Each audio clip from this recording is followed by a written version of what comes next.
Great. So, yeah, I just was going to also a quick housekeeping reminder when you please, when you join, just please mute yourselves. Normally, automatically Zoom just opens the microphone. Just make sure if you please unmute yourself. Okay, so I think let's start. Let's start. We're on time. So first thing. I'm going to give you a little bit of background about Forum, and for the ones that are joining us and haven't heard about Forum, we're an independent global nonprofit with a 20-year track record in driving sustainable change. We have offices in New York, London, Mumbai, and Singapore, and we're focused on how to accelerate system change for a sustainable future. We work mainly in creating innovative coalitions, and we have a series of different projects where we focus on bringing different members from the supply chain, from stakeholders together, and that could be from different sectors, from businesses to other NGOs, experts, academics, and also public sector to collaborate for specific issues. So here you can see a couple of projects like T2030 that we will be collaborating with Unilever, Starbucks, etc. For example, Sustainable Shipping Initiative, Retail Horizons here in the US with Target.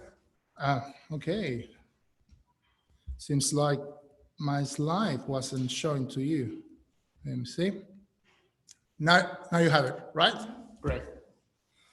So that's where you can see a couple of the projects that I was mentioning. Another one, the future of protein, that we've been working also with Target, among others, in the UK, in the US, trying to find better ways to create a sustainable diet for 9 billion people that we will be by 2040. If you want to know more about this, please visit our website and let us know. Write us an email, and we will be happy to share more information. So as I mentioned, we work with different organizations, and here you can see part of our network who are members from the network we have.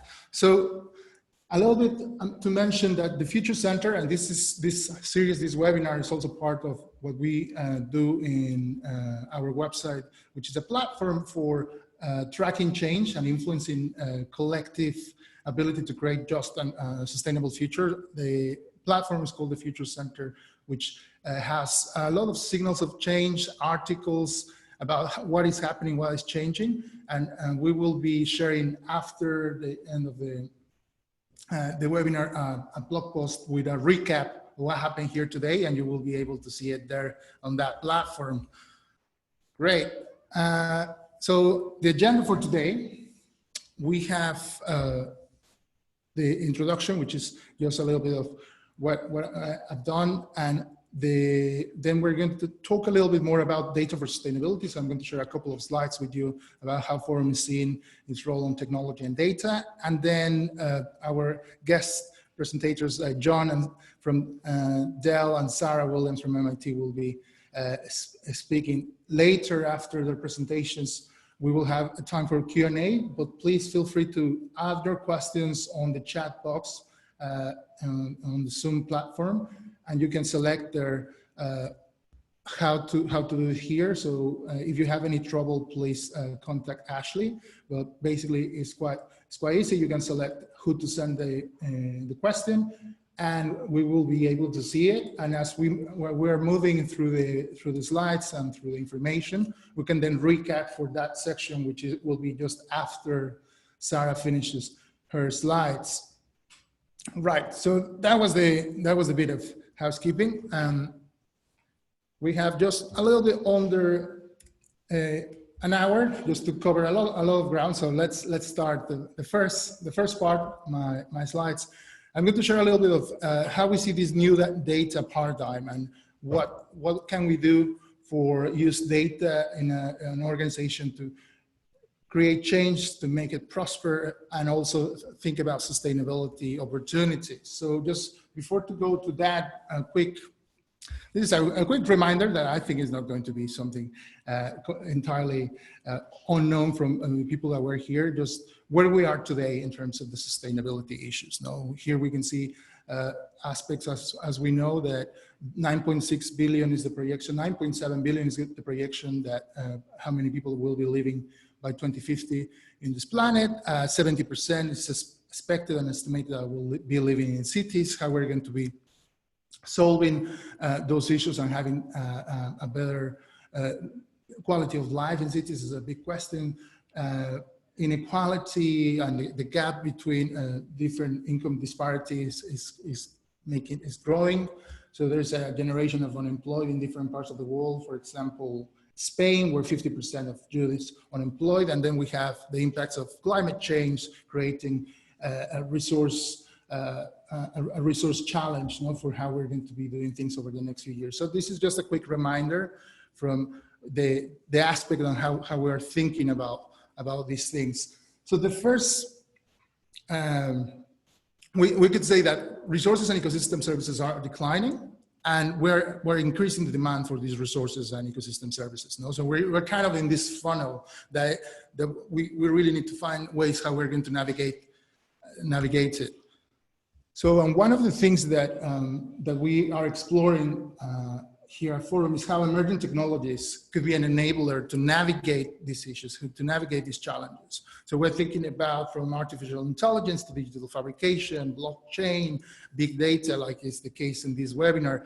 But basically, we're really keen to understand how the acceleration for a sustainable world could happen through emerging technologies, and how we are doing that, and what some of the ways that we're thinking about this is through, first, number one, to tackle sustainability challenge through accelerating the technology solutions. And example of this is where we have a project right now in around energy and how we can create a more resilient energy system, energy grid.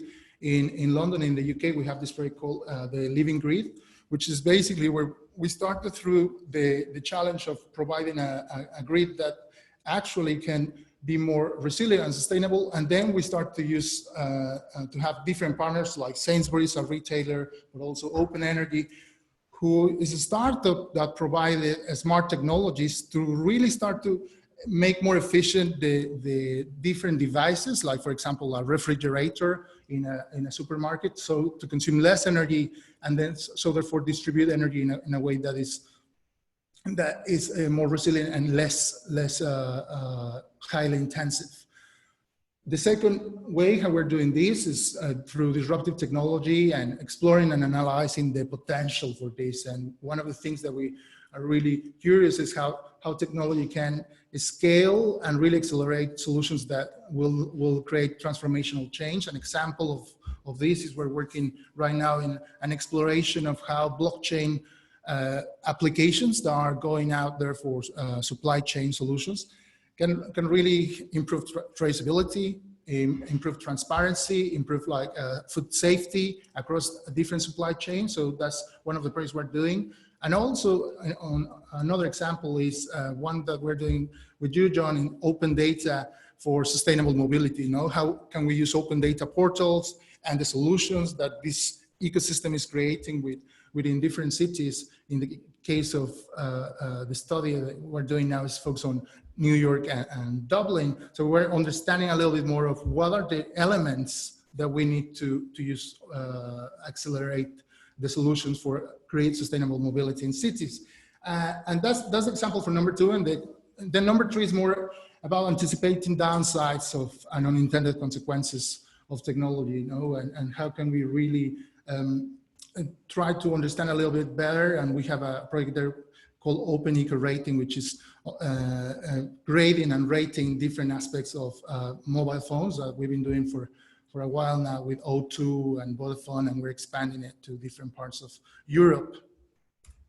So that's a little bit of how we see technology for sustainability. And then what we're going to be talking today is specifically about data, more in its broader sense. And we see big data, and open government, more a little bit like different elements on where big data is not necessarily public data. It could be used for marketing, business, for analysis, for security. Open data from a perspective of how to report information, how to share information with the wider public, and then open government, where you get involved a little more about citizen engagement and participation. Examples of these, here you can see the big data. For instance, a good example is how Amazon is using recommendations, and their recommendation engine is driving around 35% of the revenue. Open data example is how Nike opened the manufacturing map, which has every single information about the countries they operate, which factories they have, how many factories, the 599 one. You can click on each of the maps and see the factory where it's located in each country, and also the workers. So this is really interesting because obviously before it was not necessarily used in this way, or we were used to see that this information in such a transparent way. And then on the right side, you can see open government, which is more like when the government uses a platform to share information, and then that feeds innovation ecosystem, a startup ecosystem.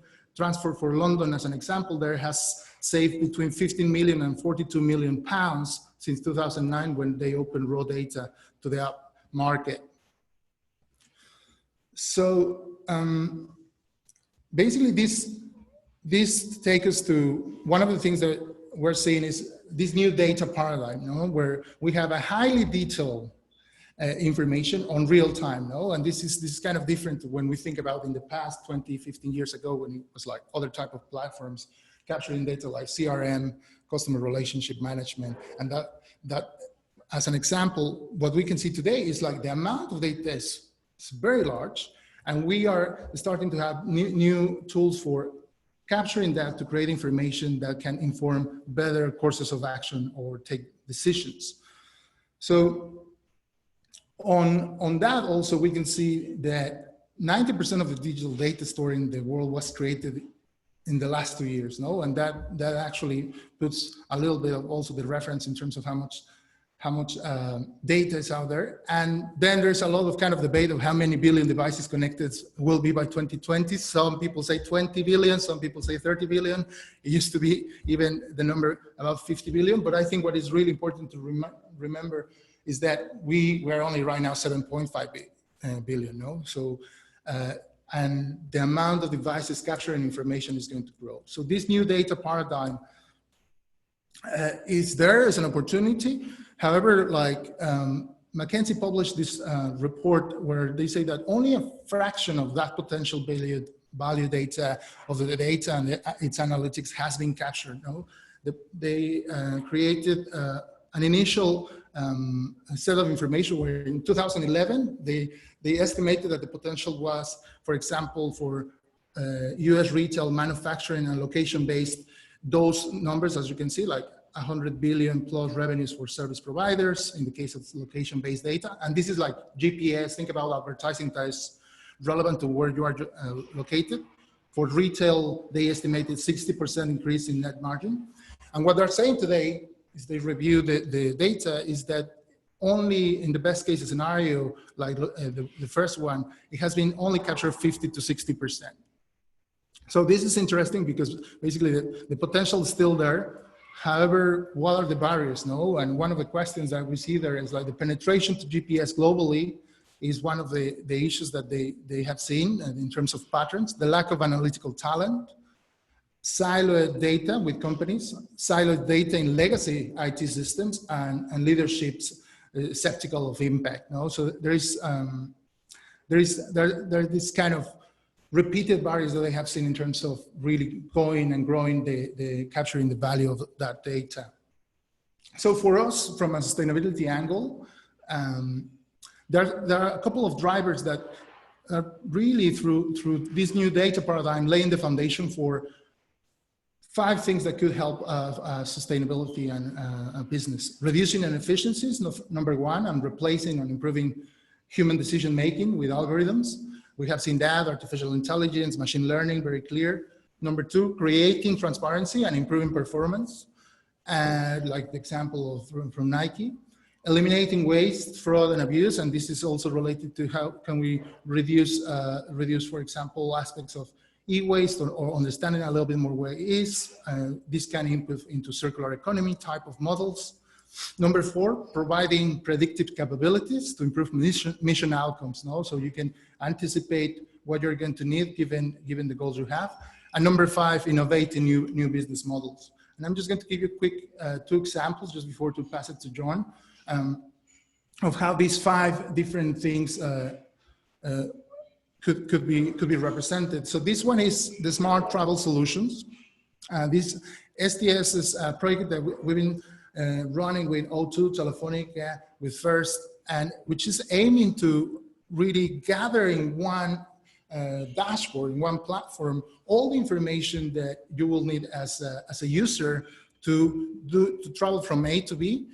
But it's not only about like kind of the route, we're talking about also like the booking, payment information, so you will have access to that and help you to take a better decision. So right now we're working on this project, and we're aiming to one of the things of the barriers, which we're finding out is like breaking the silos and really starting to share the information in a horizontal way is one of the things that is fully where we're focusing on at the moment. So that's one example that this one takes also.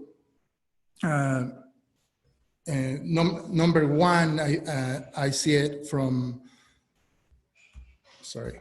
Number 1, reducing and innovating from the 5 different ones. And then we have the EcoStruxures Schneider. This is a really interesting platform, but I was having a look.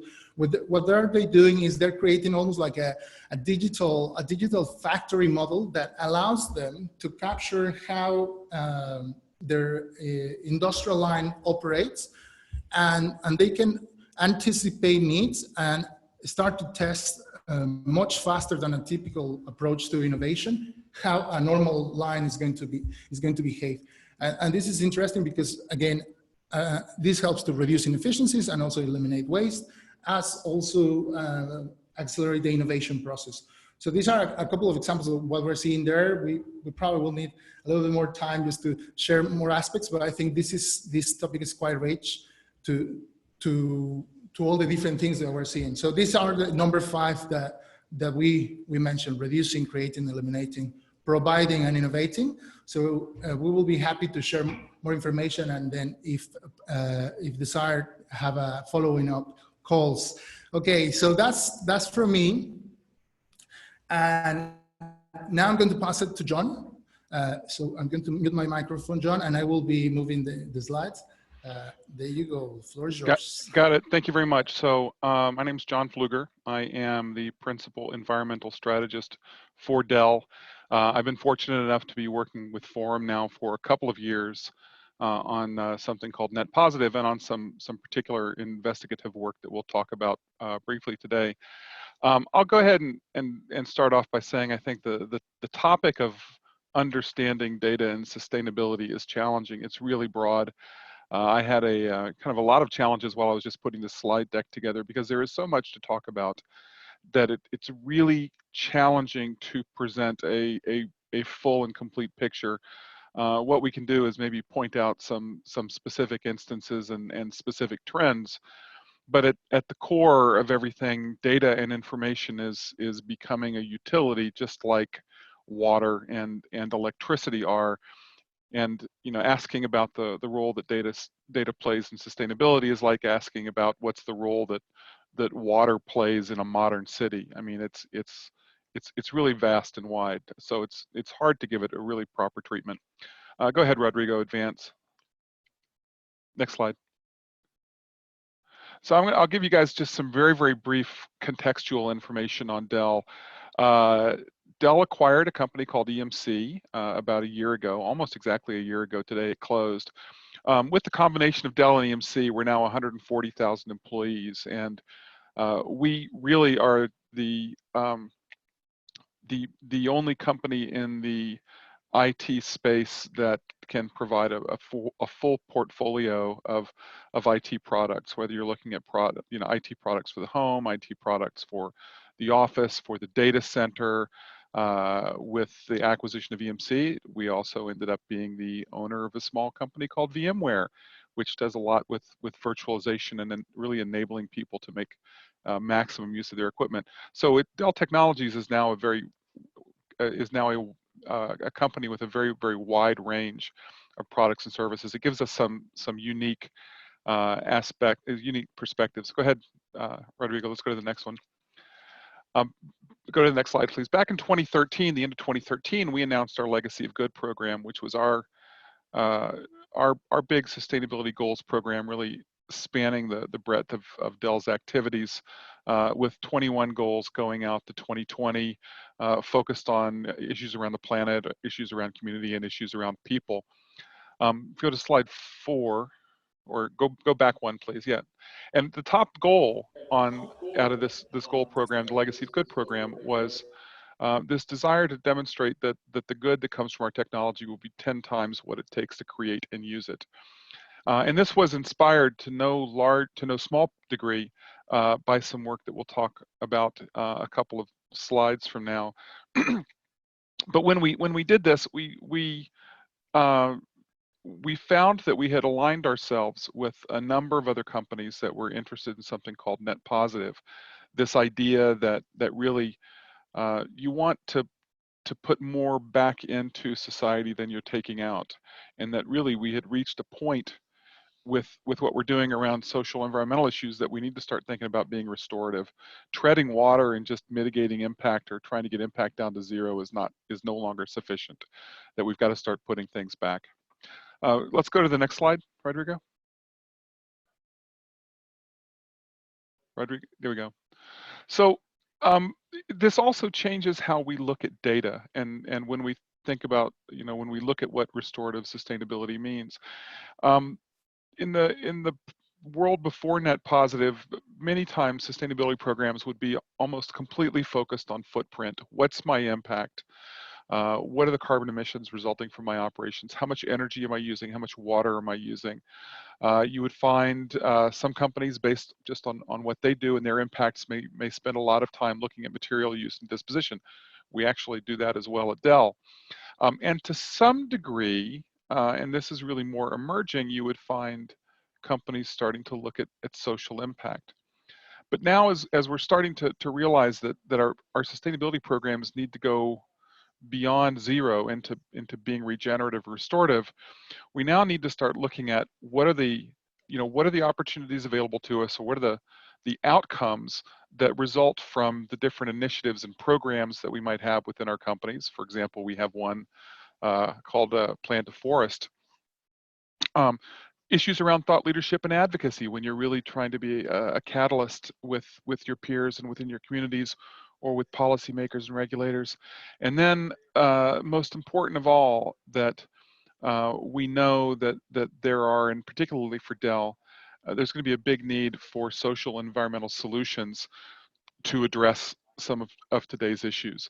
And more we find when we look at how our technology is used, that these are some of the most important questions about how our customers are using our technology to solve problems.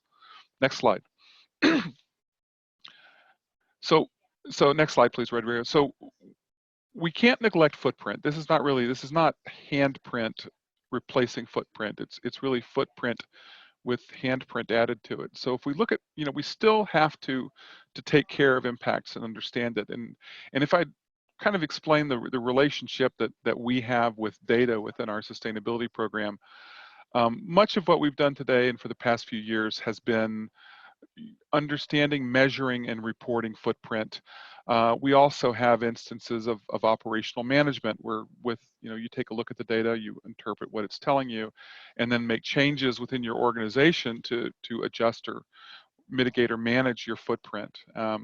As I mentioned before, some of the examples of this are energy consumption, carbon emissions, and waste. But now we're starting to see other emerging desires within sustainability programs, and these are things that are really going to drive the need for more and better data. And this is really this understanding that no company exists by itself. It exists within a number of different value chains, and that it really, you have to understand the environmental performance both upstream and downstream of your operations if you want to get a complete picture. And this means, for example, that not only do companies like Dell participate in the CDP supply chain program, but when we get that data back as to what our suppliers are telling us about their carbon emissions, their impacts, their goals, we need to now take a look at that data and really analyze it to understand what it's telling us. And this is going to be true throughout the value chain, and more, one of the hardest places for us to get data is how our equipment is being used. But if we want to understand our true performance, we've got to figure out how to do that. Another area that we see really emerging has to do with employee and supply chain well-being in addition to environmental performance. And this is one where not all the metrics are there, but we just see more and more this is becoming an issue, and one where people want to know more. In the future, we think that a lot of the attention now on well-being is going to really expand into much greater emphasis on social impact, and this is a place where this is where we're going to need more data in the future. We also see data needs with regards to chain of custody, and that whole environmental performance is not only about carbon emissions, but it's about where did the stuff that you use come from? Where is it going? Do you understand all of kind of how it got to you and what its ultimate disposition is? And more we think that we're going to see collaboration across the value chain, and we're going to need for this data to be passed up and down. Now, Rodrigo, you had your 5 points. I don't know if this is a sixth point or just a general statement, but one of the ways that I look at data is data creates time. In that, when you have an issue, the issue is usually going to make itself apparent one way or the other over time. But when you have data about what's going on, you understand how a machine is operating, how your program is operating, how your value chains are operating. You buy yourself time, you learn earlier, that gives you a better chance to respond, it gives you a better chance to manage or mitigate any impacts. The caveat with that, though, is that data needs to be timely in order to create time, and it's also got to be of good quality. One of the examples that I have that we're kind of looking at now is with CDP, in that we're just now finishing a CDP reporting cycle, and in the next month or two, we'll get our suppliers' CDP disclosure reports to us. But those disclosure reports are based on what they did in calendar year 2016. And by the time we're able to take a look at that and analyze it, it's going to be the beginning of 2018 before we really understand what it's telling us. And we'll report out on that in the middle of 2018. And so there's a long time there, and in some sense that the data is good, but ultimately we need data that is more, is closer in time to what it's actually representing. Let's go to the next slide. I know we don't want to spend a whole lot more time because we want to have some time for question and answers, but I want to talk as well a little bit about handprint, and this is the new side. This is understanding positive outcomes, and this is something where we're just learning how to measure these, and so we kind of know what the data needs are and kind of don't, but the only way we're really gonna figure this out is by just getting our hands dirty and doing studies and doing work. There are a number of different frameworks that we look at that are sustainability frameworks that have implications on the type of data that you want to collect and where and when. Some of these that I think are particularly interesting, the work that the Natural Capital Coalition is doing on understanding and measuring natural capital. We're very fond of, as I mentioned before, our top level goal was in part inspired by some of the work that was done by the Global E-Sustainability Initiative, otherwise known as GESI, really looking at the effect that our types of technologies can have on environmental solutions.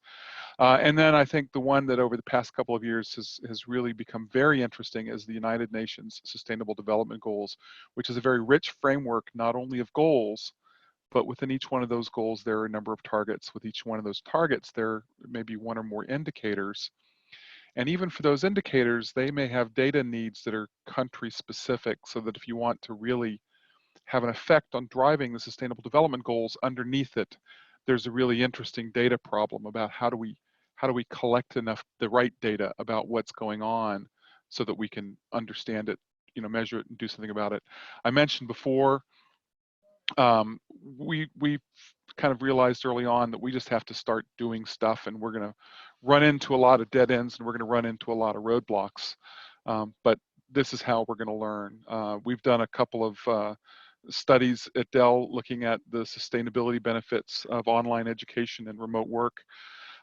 Remote work in particular was not possible without the cooperation of about 1,400 Dell employees who gave us information on their weekly and monthly commute patterns and methods of commuting.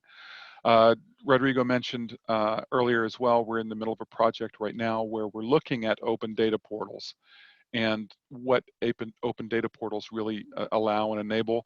And a piece of work that Rodrigo isn't involved in, that we're just getting started now, is to look at the effect that the way that IT has enabled the Texas electric grid to integrate renewables.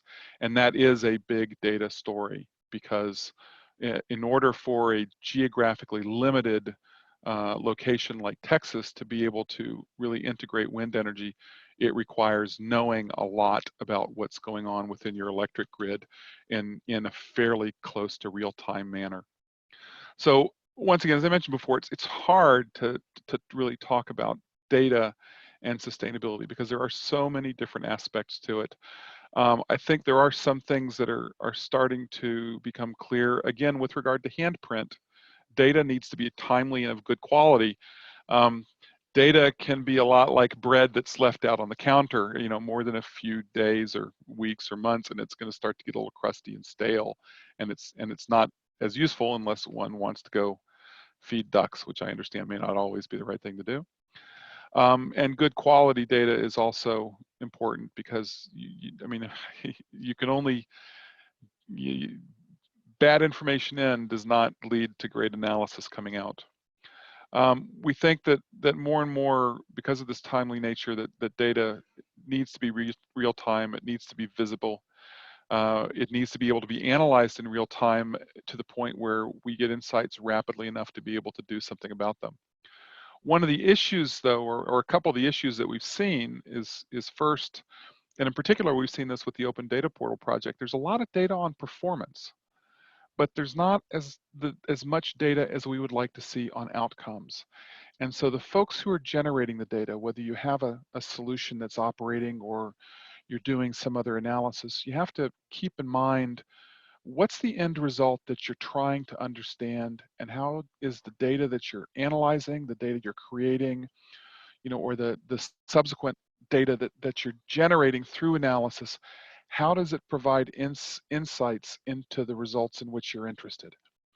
And so, for example, I think one of the recommendations out of our Open Data Portal project is going to be to have more to encourage solution providers and application providers to really collect the sort of metrics and data that are going to enable us to really understand impact. And along with that is going to be a need for new metrics. I mean, we understand carbon emissions, we understand energy use, but we don't necessarily have mature metrics that really help us understand environmental outcomes and in particular social outcomes. And how do we make sure that we know how to do things that provide a positive well-being? For footprint, one of the things that's great about data is it buys you time. Handprint buys you time as well, but data in handprint also buys you something else, which is insight into what's working and what isn't working, and where you can make the most effective investments in technology and products and services. Let's go to the last slide, Rodrigo, and I know that I've got very few seconds left, and I'll just make this a kind of a punch list item. In particular, the future is fairly unpredictable, but one of the things that we see is we really are paying attention to the rise of the Internet of Things. And what we thought was big data before will be small data in the future. And we may see 20 to 30 billion devices in 2020. We've already got at least 8 billion devices today. I think we're estimating something like 200 billion devices on the internet by 2031, which would be roughly 25 devices for every individual on the planet. And just it's really, there will not be a sustainability solution, a social solution, an environmental solution of any size that somehow is not intertwined with the ability to collect massive amounts of data, and not only data, but the right data. You don't want to waste time collecting data that is not going to help you with your ultimate end results, as well as the power it's going to take to analyze that data, generate insights, and then take action based on it. I think I'm 1 minute over. Rodrigo, I'll pass it back over to you.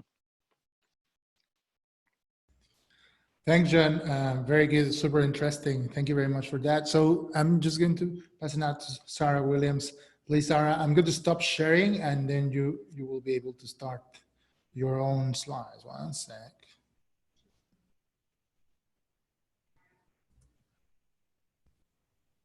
Ready. I think you're in mute, so you just need to unmute yourself.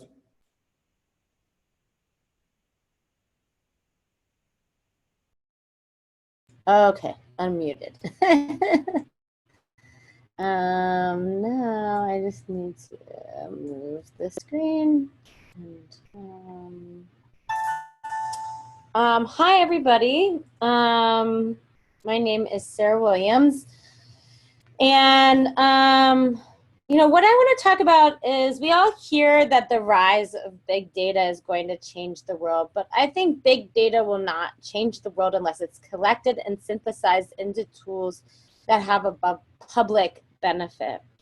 I run something called the Civic Data Design Lab at MIT, and we transform data that looks like this, that everybody has captured in text files and endless Excel spreadsheets, and transform it into visualizations like this one.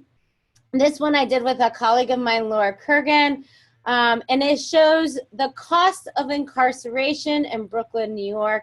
And those very red blocks shows where it costs over $1 million to incarcerate people from those blocks. And this was just taken from intake data at the prisons themselves, showing the last location of the formerly incarcerated before they went into prison. And so if we zoom in, these 17 blocks, over $17 million is spent to incarcerate people in these blocks.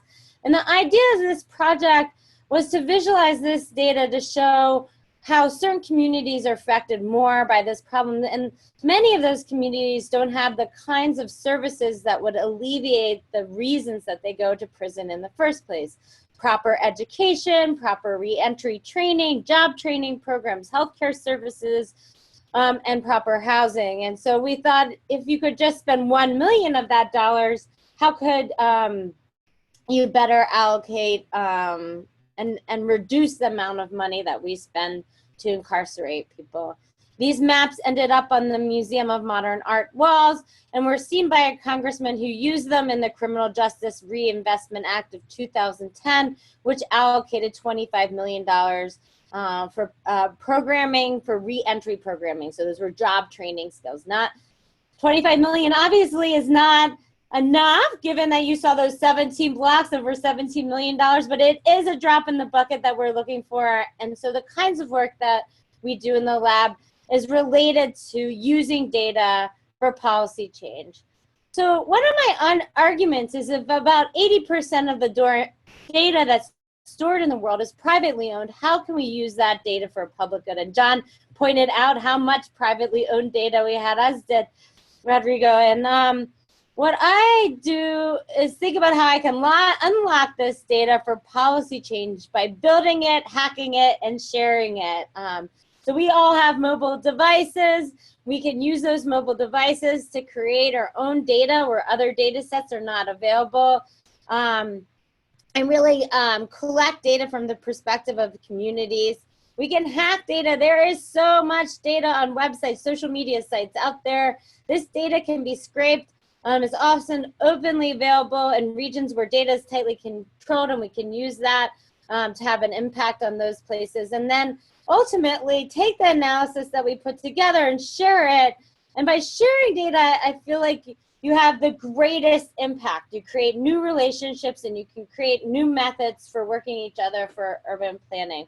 So what I'm going to do today is talk, hopefully quickly, about two projects that build it and hack it for policy change. So the first project it shows a project that I worked on regarding data tools. And I've done a lot of work in Nairobi, Kenya, and Nairobi suffers from severe congestion problems. And I've been working on a number of transportation models, and this is a common scene in Nairobi, as it is in many rapidly developing cities. The transport infrastructure has not caught up with the development patterns, and so we're at kind of an impasse. And I created one of the first GIS data sets to work on that. Here's one of the initial models we made way back and this is actually a land use data set based off of that data that we created. But one of the problems with my model is that I didn't have any data on the matatus. These are these small vehicles that are the main form of public transport in Nairobi, and 3.5 million people depend upon these buses every day, and they're the main vehicles on the roadway. You can tell that just by looking here at this image. In case you don't know what a matatu is, they look something like this. Which nowadays is more like 30 cents. The fares are raised by the conductors.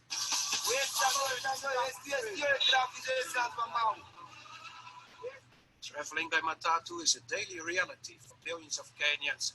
It even became a trademark for this East African country.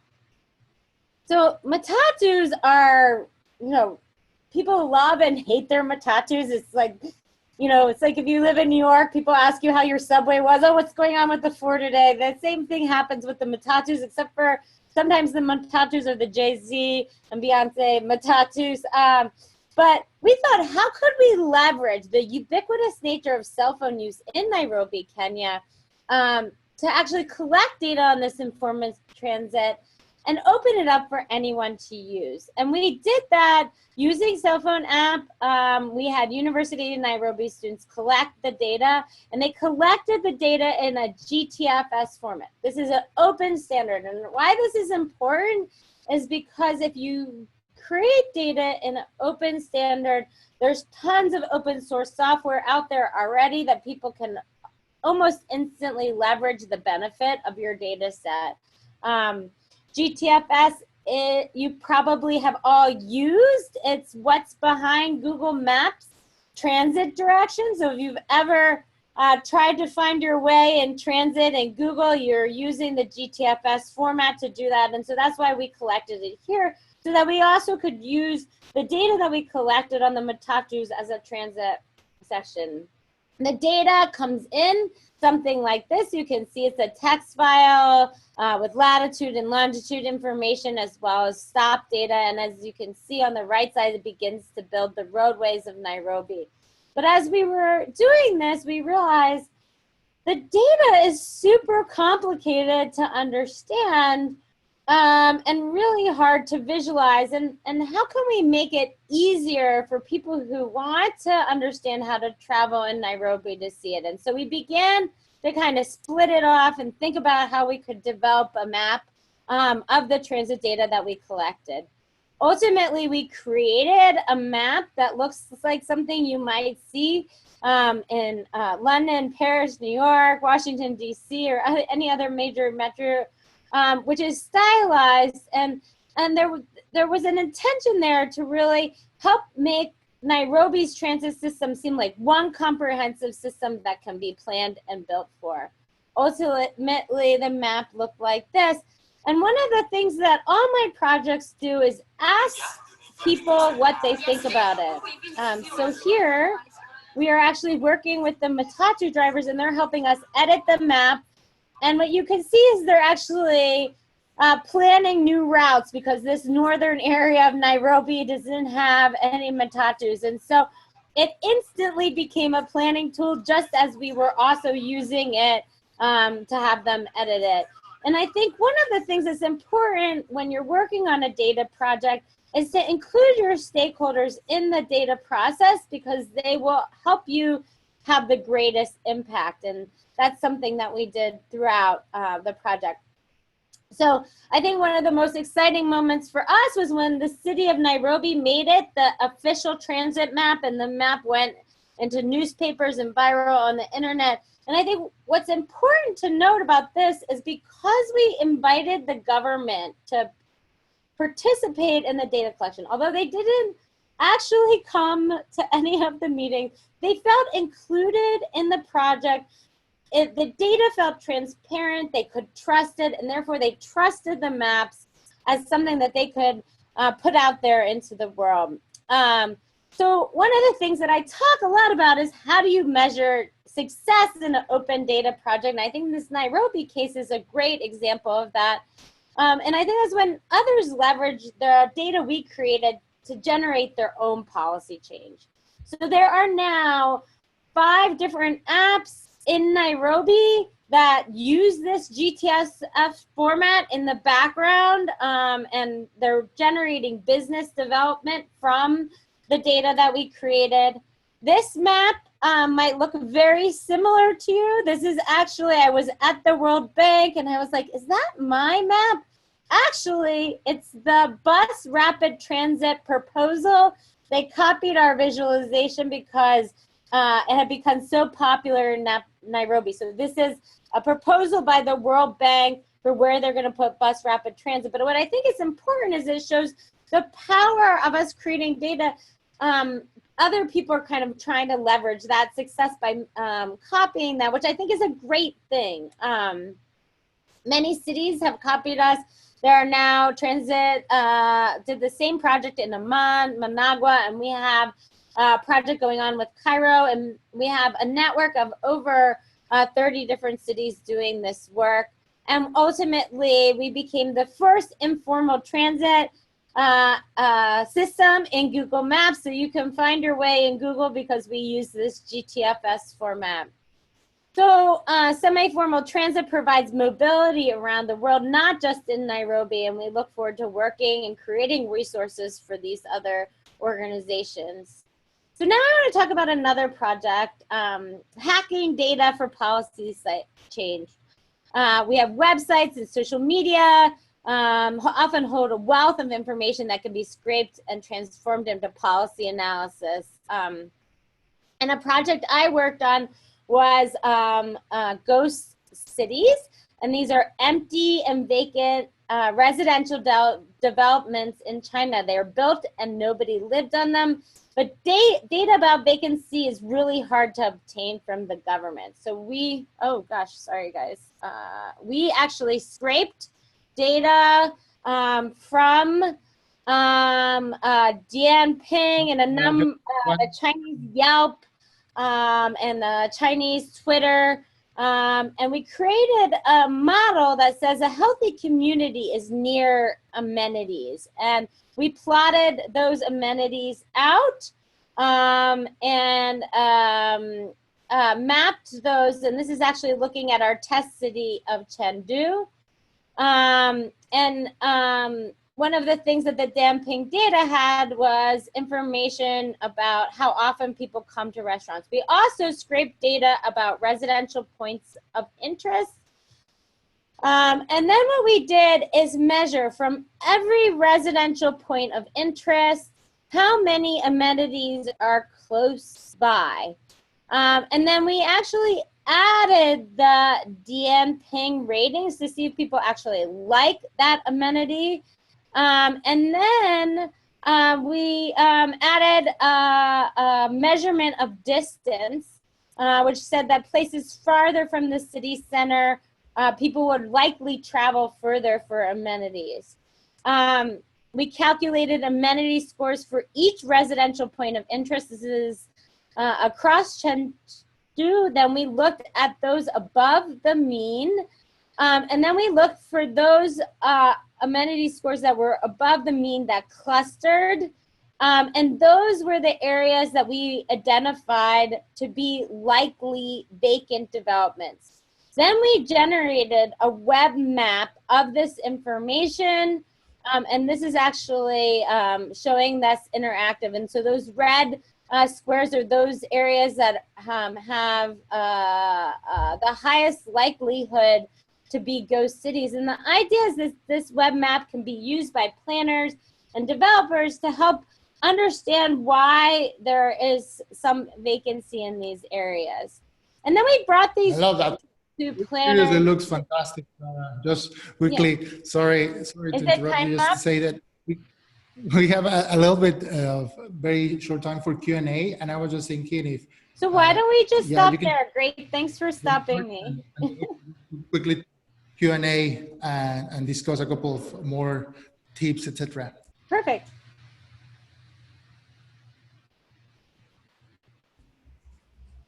Good, and so thank you for that. That's fascinating. It's like really interesting just to see from the numbers to all the different processes that you do to show us the visualizations, and then how those visualizations become tools for informing.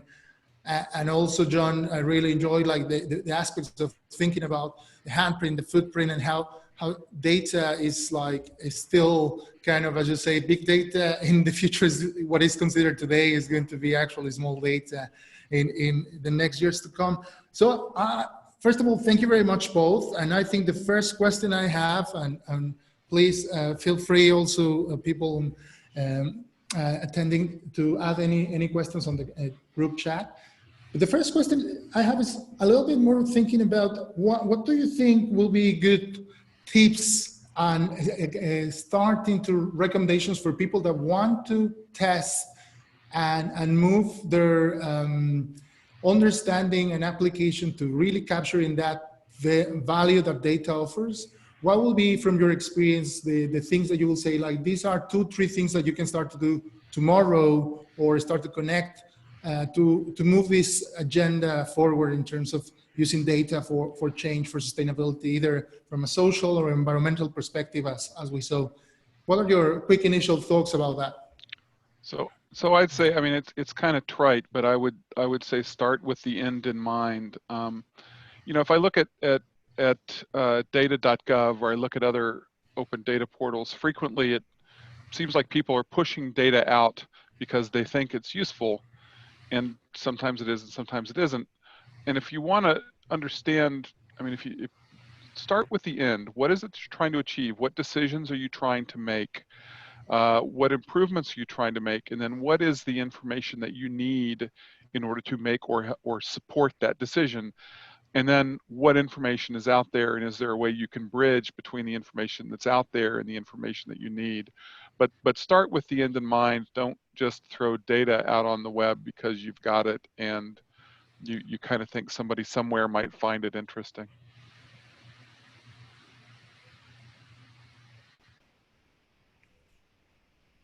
Sarah, do you have a counterexample, or? Oh, I didn't know if that was directed to John only. Yeah, I mean, I think that, when you're working with data, as you can see from my 2 projects, really understanding the question you're going after is super important. Starting with the question you want to answer, and then finding the data that works. When you start with the data, I mean, obviously starting with the data can tell you a lot too, but I think is really trying to identify that issue that you want to understand. And you mentioned that, John, in your talk as well. Yeah. Yeah, and I think it also is really interesting, right? Because also when we think about all the barriers that we have seen, and speaking with you also, both of you independently outside, we see that common barriers are happening either depending on whatever you are in terms of either private or public areas of work. So one of the things is that comes again is like how you show the impact, no? How you measure it, and both of you touched on that during your presentation and the importance for that, but also at the same time how this is evolving in terms of how we're measuring the impact that data provide, and the senior buy-in, as another barrier to start to use this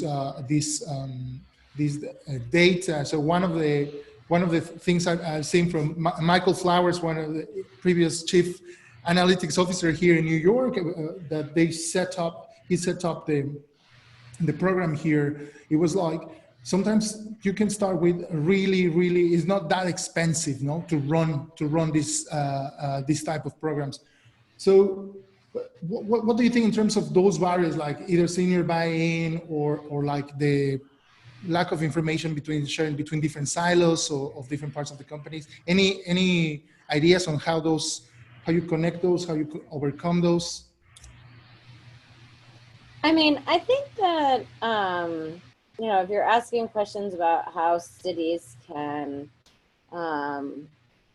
get more active in data analytics, or how we can increase and improve the benefit of that, I think the kinds of work that's going on with a lot of the chief technology officers in cities is trying to do just that, and it's build capacity. I think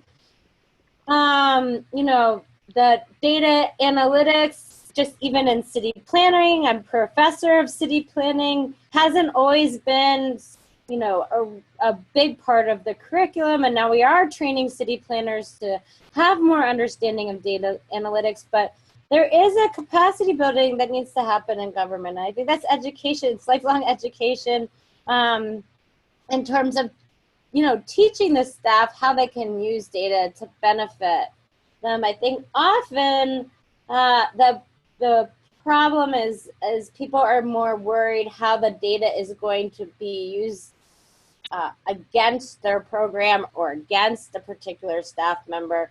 And that's where we have limitations or barriers to entry, and how to use it to have a positive, to think about it as a positive impact, rather than sometimes when it's often thought of as a kind of negative analytics on performance or other kinds of reviews. I'd also say, I think one of the things that is a challenge is that in many cases, folks are generated, they're expending capital in order to generate data. And in many cases, they want to see some sort of return on that. And so there's a disincentive in a lot of cases to make the data free, because frankly, they're expecting to get paid back for what they've set up.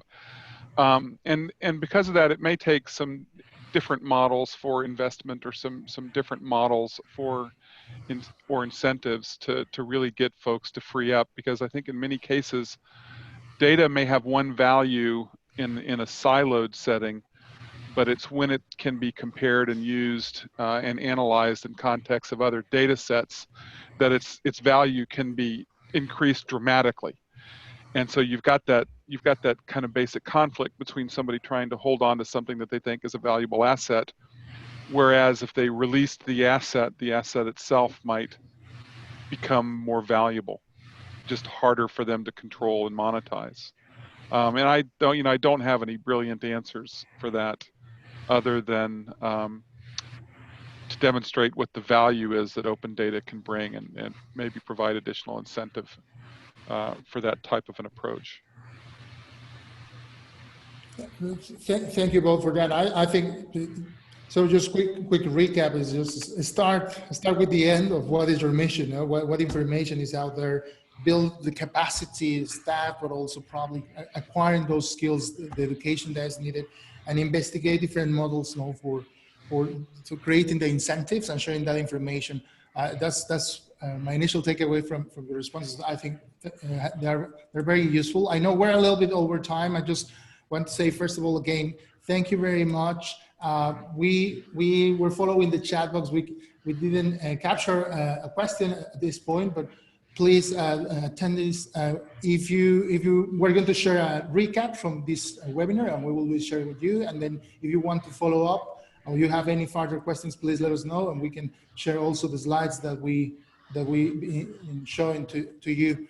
So just final final message from our side is, again, just to thank you, John and Sarah, and just to say that this is part of our series of Futures webinars. We are going to have one next in September 26th. It's about regenerative agriculture. And also we have a couple of events coming in reimagining jobs in the circular economy in Singapore, October 5th, and and also sharing open evening in the UK about different projects in October 11th. So thank you very much for joining us today. We will be sharing and the recap. Anything to add, John and Sarah, your final takeaways, your final message? Just my thanks for giving us an opportunity to talk about this stuff. It's always fascinating. And by the way, Sarah, great work. Oh, no, I was going to say the same to you. So one of the great things about doing these things is getting to meet new colleagues. So hopefully we'll see more of each other in the future. So thanks again for inviting us. Thank you, guys. Okay, talk to you soon. Okay, bye, guys. Bye all.